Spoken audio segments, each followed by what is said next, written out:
বিশ্বকাপ ফুটবলে লিওনেল মেসির দলের কাছে ইংল্যান্ডের বিপর্যয়ের পরেই শুরু হচ্ছে আরেক পুরনো যুদ্ধ। সামরিক অগ্রাসন। ৪৪ বছর পরে আবার সামরিক সংঘাতের দোরগোড়ায় ব্রিটেন ও আর্জেন্টিনা।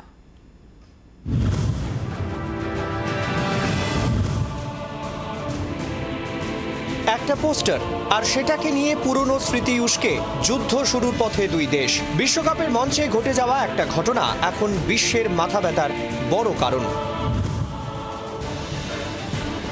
বিশ্বকাপের মাঠের উত্তাপ উত্তেজনা পৌঁছে গেল দুই দেশের সীমানায়। পরিস্থিতি একেবারে যুদ্ধের দিকে গড়াতে পারে। কোন দুই দেশ?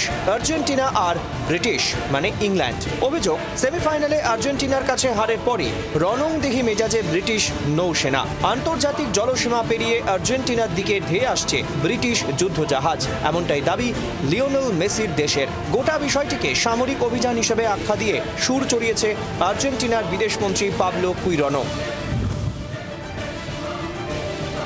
ইংল্যান্ড আর্জেন্টিনার মধ্যে দীর্ঘদিনের শত্রুতা ফকল্যান্ড দ্বীপপুঞ্জকে নিয়ে। ১৯৮২ সালে যুদ্ধে ব্রিটেনের কাছে হেরেছিল মেসিদের দেশ আর্জেন্টিনা। ফকল্যান্ড দ্বীপপুঞ্জ নিয়ন্ত্রণ নিয়ে ৭৪ দিনের একটি সংক্ষিপ্ত অঘোষিত যুদ্ধ দেখেছিল বিশ্ব।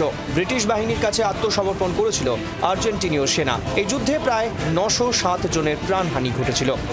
আর্জেন্টিনার উপকূল থেকে ৬০০ কিলোমিটার দূরে ফকল্যান্ড দ্বীপপুঞ্জ স্বশাসিত এলাকা হলেও ১৮৩৩ সাল থেকে ব্রিটেনের নিয়ন্ত্রণে। আর্জেন্টিনা দীর্ঘদিন দাবি করে আসছে দ্বীপগুলি তাদের ভূখণ্ডের। যুদ্ধ ঘোষণা করেন আর্জেন্টিনার একনায়ক লিওপোল্ড গালতিয়েরিও। কিন্তু ফকল্যান্ডবাসী গণভোট চেয়ে ব্রিটেনের সঙ্গে থাকতে চেয়েছিল। মাঠে বিশ্বকাপের ম্যাচে উত্তেজনা ছড়ায়। দুই পক্ষের ফুটবলাররা বিবাদে জড়ান, জটলা হয়। সেসবের মাঝেই ফকল্যান্ড যুদ্ধের স্মৃতি উস্কে একটি ব্যানার হাতে মাঠে নেমে পড়েন মেসিরা। ব্যানারে লেখা ছিল লাস মালভিনাস সন আর্জেন্টিনাস, অর্থাৎ মালভিনাস আমাদেরই। ফকল্যান্ড দ্বীপপুঞ্জকে আর্জেন্টিনীয়রা মালভিনাস নামে ডাকে।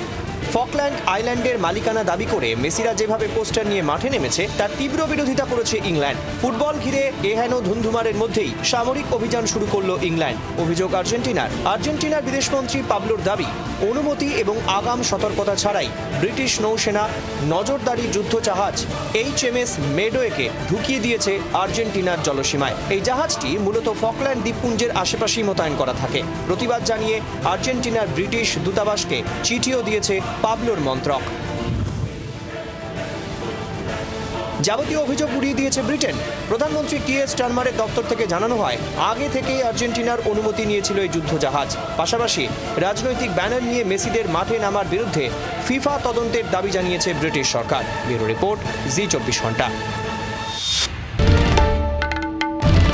বাংলার আওয়াজ, বাঙালির আবেগ, জি২৪ ঘন্টা।